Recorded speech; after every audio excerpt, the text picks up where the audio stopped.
पिछले 4 से 5 दिनों में लगातार बाजारों में तेजी बनी हुई है। शुक्रवार से मार्केट सिर्फ ऊपर की तरफ ही जा रहे हैं। लगातार जितनी भी सेलिंग आई है दिन के दौरान, उनमें भी बाइंग आई है। इस वीडियो में हम बात करेंगे कि क्या आगे भी अगले कुछ दिनों तक भी ये कंटिन्यूएशन हो सकता है तेजी का, क्योंकि जो लेवल्स हैं अब वो धीरे धीरे करके 26,000 की तरफ पहुंचने लगे हैं। उन सब की चर्चा करेंगे। साथ में कई सारी खबरें हैं स्टॉक स्पेसिफिक, उनकी भी चर्चा करेंगे। लेकिन अगर आप चैनल पे पहली बार हैं तो सब्सक्राइब जरूर कीजिएगा। नमस्कार, मैं हूं अतुल वर्मा। अगर बात करेंगे आज बाजारों की तेजी को लेकर के, तो एग्जिट पोल के आंकड़ों ने मार्केट को निश्चित रूप से तेजी की तरफ रखा था। अगर आपने पिछले वीडियोस मेरे याद हो जो दूसरे चैनल पे आए थे, वहां पर मैं यही बात आपसे लगातार कहता रहा हूं कि मार्केट में पिछले अगले 4-5 दिनों की तेजी क्या बन रही थी स्थिति। सोमवार को हमने ये आपके सामने एनालिसिस किया था। 14 तारीख तक मार्केट का जो मोमेंटम है वो पॉजिटिव साइड पर रह सकता है। लेकिन अब जहां पर नंबर पहुंच चुके हैं, इन निफ्टी की बात करें तो वहां पर यह है कि मार्केट थोड़ा स्ट्रेच हो गया है, क्योंकि आज का जो हाई है वो 25,934 का है। करीब 25,950 की रेंज मार्केट के लिए रेजिस्टेंस साबित होने वाली है। ये पहले भी पता था जब हमने सोमवार को आपके सामने बात कर रखी थी, क्योंकि 26,000 लास्ट टाइम में भी रेजिस्टेंस था। लेकिन हम उस जोन में पहुंचने लगे हैं। आज दिन के दौरान बाजारों ने उस लेवल को टच किया। यद्यपि सुबह थोड़ी गिरावट जरूर आई, लेकिन वो रिकवर हुई। हर डिप एक बाई की भूमिका बना के दिखा रही है बाजारों में अब। लेकिन वो जगह है जहां पर आप 800, 900 की रेंज और यहाँ पर एग्जिट पोल के जो नंबर हैं जिसमें बीजेपी की सरकार के बनने की बात है, वो पूरी तरह से फैक्टर इन हो चुकी है। कल के लिए मार्केट इस नंबर के ऊपर अब रिएक्ट नहीं करेगा। कल मार्केट थोड़ा आप ये समझ सकते हैं कि चॉपी हो सकता है, यानी दोनों ही साइड के मूव क्रिएट हो सकता है, या फिर एक डल मार्केट हो सकता है। क्यों? क्योंकि परसों बड़ा दिन होगा, बड़े इवेंट्स हैं। 14 तारीख को जब इवेंट हो रहा होगा, यानी जब बाजार खुल रही होगी करीब 9:15 बजे, तब तक कुछ ना कुछ रुझान आने शुरू हो जाएंगे और 14 तारीख को मार्केट उसके ऊपर रिएक्ट करेगी। बहुत सारे एग्जिट पोल जो टीवी पे आए हैं वो निश्चित रूप से बीजेपी के फेवर में दिखते हैं, एनडीए को जीत दिखा रहे हैं। लेकिन कुछ जो लोग अपने आप को यूट्यूब पे लेके आए हैं, अलग अलग एग्जिट पोल्स उनके भी हैं। किसी के भी डेटा को ऑथेंटिकेट कोई कर ही नहीं सकता। कोई भी एग्जिट पोल सही होगा या गलत होगा इसकी कोई प्रमाणिकता नहीं है, क्योंकि सारे एग्जिट पोल जो टीवी पे आते हैं या वो यूट्यूब पे होते हों, सारे के सारे कभी ना कभी गलत पड़ ही जाते हैं और सारे के सारे कभी ना कभी सही भी पड़ जाते हैं। यानी एक प्रकार से तुक्केबाजी है जो दोनों ही तरफ से चलती रहती है अपनी टीआरपी बनाए रखने के लिए। लेकिन अगर टीवी गलत पड़ गई और कहीं गलती से, जो लोकसभा के दिन हुआ था कि शुरुआत में जो एनडीए की सरकार है वो नहीं बन रही थी लोकसभा में और मार्केट करीब 8% तक नीचे चला गया था एक समय, तो उस तरह का 8% का तो नहीं, लेकिन हाँ निफ्टी जिस तरह से पिछले कुछ दिनों में भागा है, तो 14 तारीख को अगर कुछ इस तरह के आंकड़े आते हैं कि हंग पार्लियामेंट हो सकती है या 2, 5, 10 जो है नंबर कम पड़ सकता है और उसके लिए फिर हॉर्स ट्रेडिंग होने की संभावना बन जाएगी। अगर कुछ ऐसी संभावना बनेगी तो मार्केट क्रैक दिखाएगा। क्रैक उस ज्यादा बड़ा हो सकता है, वो डिपेंड करेगा कि उस समय नीतीश कुमार क्या बोल रहे हैं। क्योंकि बिहार के चुनाव से बहुत फर्क बाजार को नहीं पड़ता, लेकिन बहुत फर्क पड़ता है केंद्र सरकार के चुनाव से, क्योंकि बिहार का एक प्रमुख पार्टी केंद्र में प्रमुख सत्तारूढ़ पार्टी का समर्थन करती है और उसके नाते ही सरकार चल रही है, तो वो एक बड़ी भूमिका अदा करती है। तो ये बात जरूर ध्यान रखनी है कि अगर कुछ ऐसा होगा तो मार्केट तेज डिप ले सकती है और इसकी तैयारी बाजार कल करेगा। बाजार आज एग्जिट पोल के आधार पर जितना सब कुछ करना था वो कर चुका है। कल मार्केट के चौपी होने के पीछे ये एक कारण हो सकता है कि बाजार इसके नाते थोड़ा चौपी हो जाए। साथ में तैयारी करेगा वो रिजल्ट की, और इसलिए काफी लाइट पोजीशन में बहुत सारे ट्रेडर जाएंगे, यानी अपनी पोजीशन को काफी वो कम कर देंगे और देखेंगे कि फिर किस तरह के चुनाव के रिजल्ट आए और उसके हिसाब से फिर वो नई ट्रेड बनाएंगे। तो कल काफी पोजीशन स्क्वायर ऑफ होगा। वॉल्यूम में निगेटिव साइड की भी दिखाई स्थिति पड़ सकती है, यानी जो भी तेजी की पोजीशन है वो क्लोज हो सकती है, मुनाफा वसूली हो सकती है, उसका एक चांसेस रहेगा। साथ में नए इवेंट की तैयारी का एक और जो आज शाम को खबर आई, जिसके नाते मार्केट शाम को करीब करीब 2:45 बजे के बाद एकाएक करके गिरी है। अगर आपने दिन के दौरान बाजारों को देखा हो तो बाजार शाम को एकाएक करके गिरे हैं और उस गिरावट में खबर ये है कि जो कंपनी एक्ट 2013 उसमें एक नया परिवर्तन समिति ने सुझाया है, वो अगर परिवर्तन लाया जाता है तो जो निवेशक हैं, यानी अभी तक जो कंपनी के बिल्कुल सीईओ हैं, सीएफओ हैं, उनकी जो निवेश होता है कंपनी में वो डिस्क्लोज की जाती है, लेकिन बोर्ड मेंबर्स की नहीं की जाती है। और उसके निचले जो कर्मचारी होते हैं उनके किसी भी निवेश को डिस्क्लोज करने की जरूरत नहीं होती है। लेकिन अब परिवार की जो यूं कहिए जो बात है या उसकी परिभाषा जो है कंपनी एक्ट के तहत, यानी कंपनी के लिए परिवार किसको माना जाएगा, फैमिली किसको माना जाएगा, उसमें उसको बढ़ाया जा सकता है। और बढ़ाया जाएगा तो उसमें कर्मचारी जो उच्च स्तरों पर काम कर रहे हैं कम से कम वो तो उसमें जरूर सम्मिलित किए जाएंगे, और जो बोर्ड मेंबर्स हैं वो तो सम्मिलित ही किए जा रहे हैं, साथ में उनकी फैमिलीज को भी सम्मिलित किया जा सकता है। ये अपने आप में काफी बड़ी बात है। भले ही आपको ये छोटा लग रहा हो, लेकिन बहुत सारी कंपनी ऐसी हैं जहां पर जो खुद के प्रमोटर हैं जिनकी बात सामने आ जाती है, वहां तक की बात छोड़ दीजिए, लेकिन जो उनके नीचे लोग काम कर रहे हैं या बोर्ड मेंबर्स में या उनके फैमिली मेंबर्स में बहुत सारे लोगों के पास काफी बड़ी पोजीशंस रहती है जो डिस्क्लोज नहीं की जाती। अब जब उसको डिस्क्लोज करना पड़ेगा तो बहुत स्थिति ऐसी हो सकती है कि लोग डिस्क्लोज ना करना चाहें और उसमें कुछ सेलिंग आए।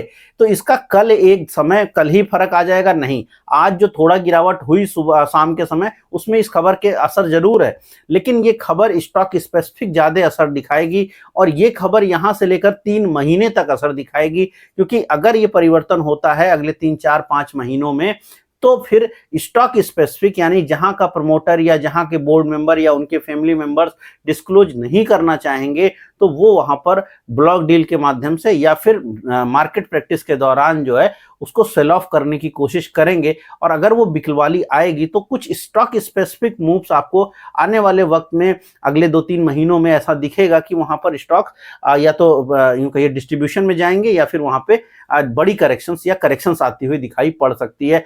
तो ये खबर पूरी तरह से स्टॉक इंडिविजुअली इंपैक्ट डालेगी, लेकिन ये बात जरूर ध्यान रखिएगा कि जो छोटी कंपनी है, जो मिड कैप टाइप की कंपनी या स्मॉल कैप टाइप कंपनी या माइक्रो टाइप कंपनियां हैं, वहां पर इसका असर ज्यादा होगा।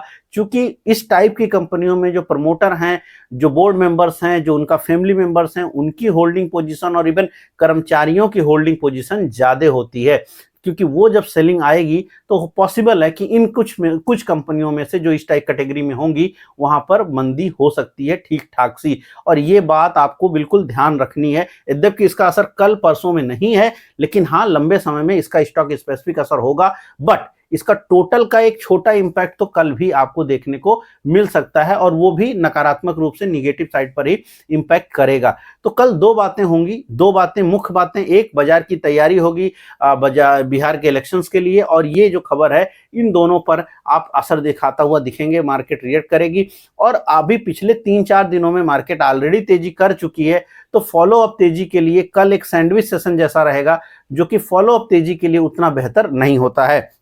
अगर लेवल की चर्चा करें, जहां पर हम क्लोज हुए हैं यहां पर ये वही नंबर हैं तकरीबन जो हमने कल एक्सपेक्ट किया था कि मार्केट में ये खबर पचाने के लिए 25,800 850 का जोन पर्याप्त है। यानी 150 पॉइंट कल करीब करीब हम लोग 700 पे क्लोज थे, 150 पॉइंट की मैंने बात करी थी, 850 के आसपास ये खबर पच जाती है।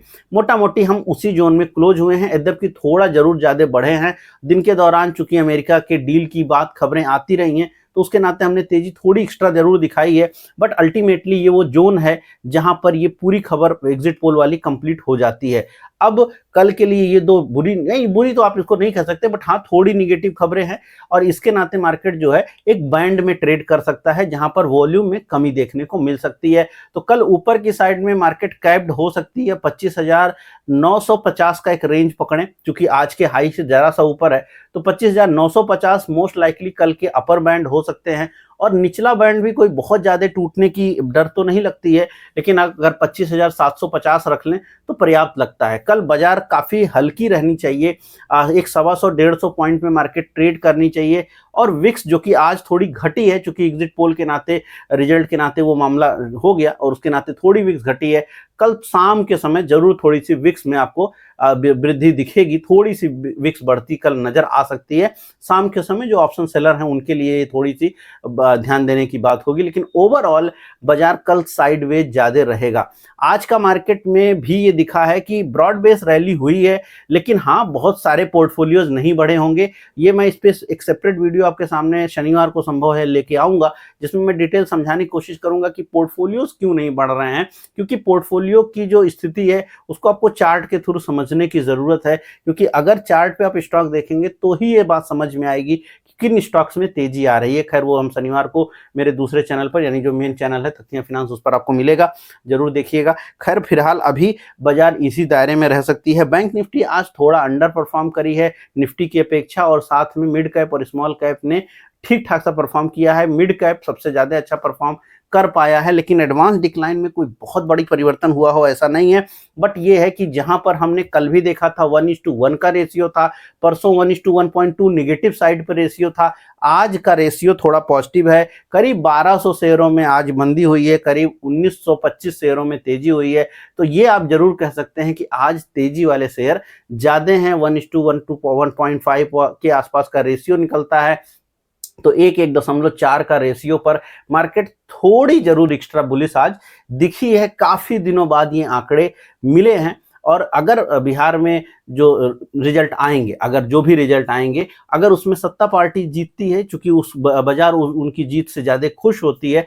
यद्यपि इसका कोई स्पेशल कारण नहीं है कि सरकार के साथ वो क्यों खुश होते हैं या बाजार को खुश क्यों उसके साथ माना जाता है। क्योंकि मार्केट की अगर रिटर्न की बात करें किसी दिन, तो अलग अलग दशकों में अगर आप देखें तो सरकारों से कोई विशेष फर्क नहीं है। और दशक वाइज अगर आप चेक करेंगे तो कांग्रेस के पीरियड में सबसे ज्यादा बाजार में तेजी हुई है। खैर वो एक अलग डिबेट का मुद्दा है, जिस पर किसी और दिन बात करेंगे जरूर वीडियो के साथ। लेकिन अल्टीमेटली इसका कोई सीधा संबंध नहीं है, बट चूंकि बाजारें इसका सीधा संबंध स्थापित करके देखती हैं तो वो फिर पॉसिबिलिटीज बनी रहती है। यही महाराष्ट्र चुनाव के बाद भी, रिजल्ट आने के बाद भी बाजारों में उसी तरह की तेजी हुई थी, लोकसभा के बाद तेजी हुई और उसके पहले भी तेजी होती रही है। तो बिहार में अगर बीजेपी जीतती है तो मार्केट में थोड़ी तेजी दिख सकती है, लेकिन अगर वो हार जाती है तो क्या बहुत बड़ा क्रैश आ जाएगा? शायद नहीं। तब मार्केट इसको एक तरफा हटाएगी और सोचेगी कि चलिए ठीक है, जो हुआ हुआ, और उसके बाद वापस से लग जाएगी। हाँ, एक साइडवेज थोड़ा, या यूं कहिए अगर वो हारती है तो उस केस में आपको जो है 25,500 25,600 के नंबर जरूर देखने को मिल सकते हैं। बट वो तो कल नहीं परसों की बात है, और परसों क्या होगा उसकी बात हम लोग कल तो करेंगे ही करेंगे। उम्मीद कर रहा हूँ वीडियो पसंद आया होगा। अगर पसंद आया तो लाइक जरूर कीजिएगा, शेयर जरूर कीजिए, कुछ कमेंट है तो जरूर कीजिए। आपको क्या लगता है किसकी सरकार बन सकती है? एग्जिट पोल के क्या आंकड़े हो सकते हैं? आपके अनुमान आप जरूर कमेंट बॉक्स में लिखिए। और आपको क्या लगता है कि जब रिजल्ट आ रहे होंगे तो मार्केट किस लेवल पर होगी? कुछ भी चीजें आप लिख सकते हैं, या आपको अगर जिस टाइप के वीडियोस पसंद आ रहे हैं, जिन टॉपिक्स को आप पसंद करते हैं, उसको कमेंट करिए। हर एक कमेंट हम लोग पढ़ते हैं, और पढ़ने के बाद उसके हिसाब से हम नए कंटेंट को बनाने की भी कोशिश करते हैं, नई चीज़ों को ऐड करने की भी कोशिश करते हैं। तो आपका जो फीडबैक है, जो कमेंट बॉक्स में हमें मिलता है, उसके हिसाब से चीज़ों में परिवर्तन मैं करता रहता हूं, और उसके हिसाब से अपडेट करने की कोशिश मेरी जारी रहती है। तो ज़रूर कमेंट कीजिएगा। मैं मिलूंगा कल नए वीडियो में। इस वीडियो में इतना।